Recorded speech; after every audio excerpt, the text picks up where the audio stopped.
السلام علیکم سامعین، یقیناً آپ سب خیریت سے ہوں گے اور آج کی ویڈیو بھی آپ کو پسند آئے گی۔ بسم اللہ الرحمن الرحیم۔ سامعین، آج کی ویڈیو میں ہم جذبات اور احساسات پر بات کریں گے۔ اس ویڈیو کو لائک شیئر کیجیے گا اور چینل کو سبسکرائب کیجیے گا اور اس ویڈیو کو آخر تک ضرور دیکھیے گا۔ ایک بوڑھے کسان نے اپنی بیمار بیوی کو گھوڑا گاڑی کی عقبی نشست پر لٹا دیا۔ خود وہ اگلی نشست پر سوار ہو گیا۔ گاڑی کو کھینچنے کے لیے اس کے آگے مریل سا گھوڑا جتا ہوا تھا اور یوں وہ اسے علاج کے لیے دور دراز شہر لے گیا۔ مسافت طویل تھی تو رستے میں اس کسان نے بولنا شروع کر دیا۔ وہ روانی سے بولتا جا رہا تھا اور اپنا آپ کھولتا جا رہا تھا، یوں جیسے وہ خود سے باتیں کر رہا ہو، لیکن ساتھ ہی وہ اپنی بیمار بیوی کو تسلی بھی دے رہا تھا، جو 40 سال تک اس کے ساتھ دکھوں، مصیبتوں، تکلیفوں، دردوں کو سہتے ہوئے مشقت میں اس کی بھرپور مدد کرتی رہی تھی۔ باہر کھیتوں میں اور گھر کے کام کاج کا بوجھ اکیلے اٹھانے کی مشقت۔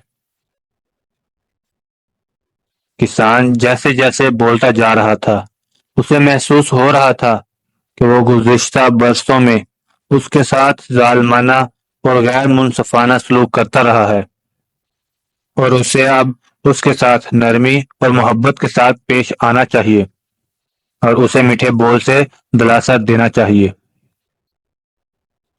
اس نے اپنی بیوی کو بتانا شروع کر دیا کہ نہ صرف اس نے اس کے ساتھ ظلم کیا ہے، بلکہ زندگی نے بھی اس کے ساتھ ظلم کیا ہے، کیونکہ اسے اپنی روزمرہ کی زندگی میں اس سے کوئی مہربان لفظ کہنے، ہمدردی کے دو میٹھے بول پیش کرنے یا اسے پانی جیسی پاکیزہ اور لطیف مسکراہٹ دینے کا وقت نہیں ملا۔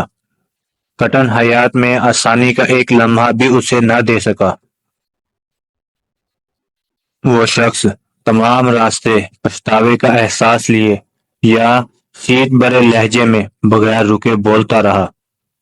ایک ندی کا پانی جس طرح پتھروں پر مسلسل گرتا رہتا ہے تو ان پر ان منٹ گہری لکیریں ڈال دیتا ہے، اسی طرح غم بھی انسانی روح پر کندہ ہو چکے تھے۔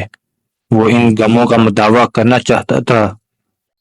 وہ اپنے سابقہ رویے کی تلافی کے لیے محبت، نرمی اور ازدواجی زندگی میں گرمجوشی پیدا کرنے والے ان لفظوں کا سہارا لینا چاہتا تھا جو اس نے گزشتہ 40 برسوں میں استعمال نہ کیے تھے۔ اس نے عقبی نشست پر لیٹی بیمار بیوی سے وعدے کرنے شروع کیے کہ وہ باقی ماندہ زندگی وہ اس کے لیے وہ سب کچھ حاصل کرے گا جس کی اسے کبھی خواہش رہی تھی اور آئندہ بھی وہ خواہش کرے گی۔ جب وہ شہر پہنچا تو آگے والی نشست اٹھ کر عقبی نشست پر سے زندگی میں پہلی بار اسے اپنی باہوں میں بھر کر اٹھایا اور ڈاکٹر کے پاس لے گیا، مگر ڈاکٹر نے دیکھتے ہی اسے کہا کہ یہ تو کب کی مر چکی ہے۔ وہ اب ایک سرد لاش کے سوا کچھ نہ تھی۔ طویل رستے میں زندگی پہلی بار اس کی میٹھی شفقت بھری گفتگو سننے سے پہلے ہی وہ مر چکی تھی۔ یہاں پر چیخوف کی لکھی ہوئی درد کی کہانی ختم ہوتی ہے اور ہمیں اس بوڑھے کسان کی طرح تنہا چھوڑ دیتی ہے جو اپنی بیوی کے آخری لمحات میں شاید اپنے آپ سے ہمدردی جتا رہا تھا، کیونکہ جسے وہ سب کہنا چاہتا تھا اس کے لیے تو بہت دیر ہو چکی تھی۔ دوستو، یاد رکھو، اپنے الفاظ، احساسات اور جذبات کی بھی ایکسپائری ڈیٹ ہوتی ہے۔ ایک وقت آتا ہے کہ الفاظ کارآمد نہیں رہتے اور وہ عدم معنی والی محض کھوکھلی آواز بن کر رہ جاتے ہیں۔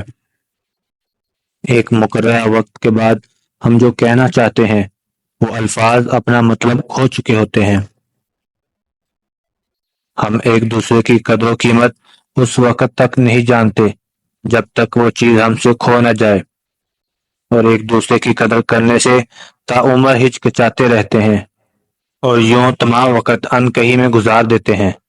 سچ کہتے ہیں کہ آخر وقت پر گلاب دینا اس سے بہتر ہے کہ زندگی میں اپنا سب کچھ ایک دوسرے کو دان کر دیں، اس سے پہلے کہ بہت دیر ہو جائے۔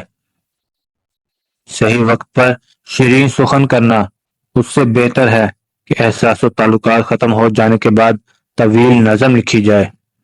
دیر سے آنے والی چیزوں کا کوئی فائدہ نہیں، جیسے کہ مردہ کی پیشانی پر بوسہ لینا۔ خوبصورت چیزوں کو ملتوی نہ کریں، وہ دوبارہ نہیں ہو سکتی۔ اس پیغام کے ساتھ آپ سب سے گزارش ہے کہ ایک مرتبہ درود شریف پڑھ لیجئے۔ جزا اللہ عنا محمد ما هو اہلہ۔